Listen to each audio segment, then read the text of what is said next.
All right, so mindfulness meditation, right? Everyone's talking about it, but what's the big deal? Yeah, it's definitely having a moment.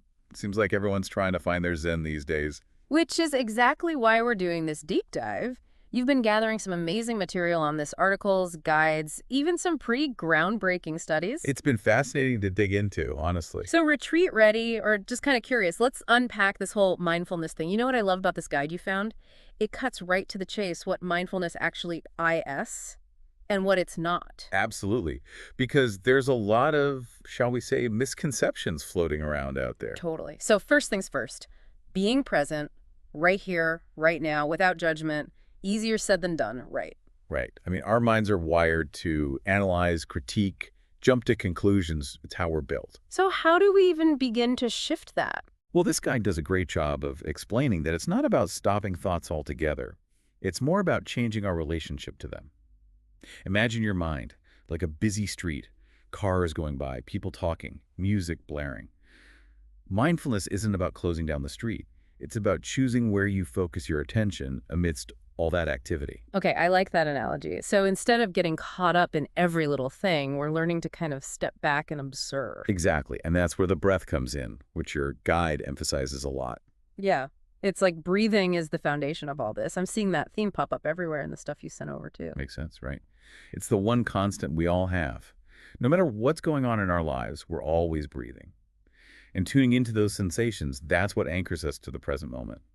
Not dwelling on yesterday's regrets or worrying about tomorrow's deadlines. Just this breath. Which, as someone whose mind tends to race a bit, I can appreciate. We've all been there. And trust me, it happens even to the most experienced meditators. The key is, when you notice your mind wandering, and you will, you gently guide it back without judgment. Your guide compares it to training a puppy, which I love. Kindness and consistency. It's a good reminder for all of us, not just in meditation, honestly. So true. Speaking of which, there's some really practical advice in this guide, like finding a quiet space, even if it's just for 15 minutes.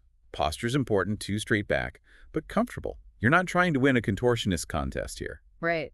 It reminded me of that study you highlighted, the one about how even small ergonomic adjustments can improve focus. Exactly. It's about creating those optimal conditions for your practice to flourish. Now, one thing that I think trips a lot of people up, and it comes up in your notes too, is that inner monologue. The one that just never seems to shut up. Oh, believe me, I know that voice well. And the more you try to silence it, the louder it seems to get. That's where the practice comes in. You notice the thought, you acknowledge it without judgment, and you gently guide your attention back to the breath. Over and over again. So it's a process. It's not like you just flip a switch and suddenly you're all blissed out. Exactly. It's a practice, not a destination. But here's the thing. It's not just some esoteric practice. There's actually real science behind it. That study you found, the one about neuroplasticity. Yeah, groundbreaking stuff. Basically, mindfulness can literally rewire our brains over time. Which is amazing when you think about it. We have the power to change our minds, literally, just by paying attention to the present moment.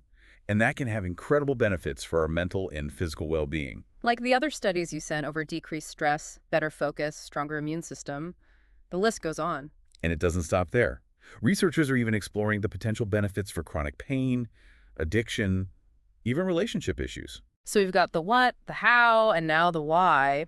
Pretty compelling stuff, wouldn't you say? Absolutely. And to think, it all starts with something as simple as paying attention to our breath.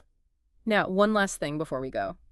That whole idea of non-judgment, the one this guide emphasizes, it really got me thinking. Where else in our lives could we all benefit from a little less judgment and a little more acceptance? Something to ponder as we go. Until next time.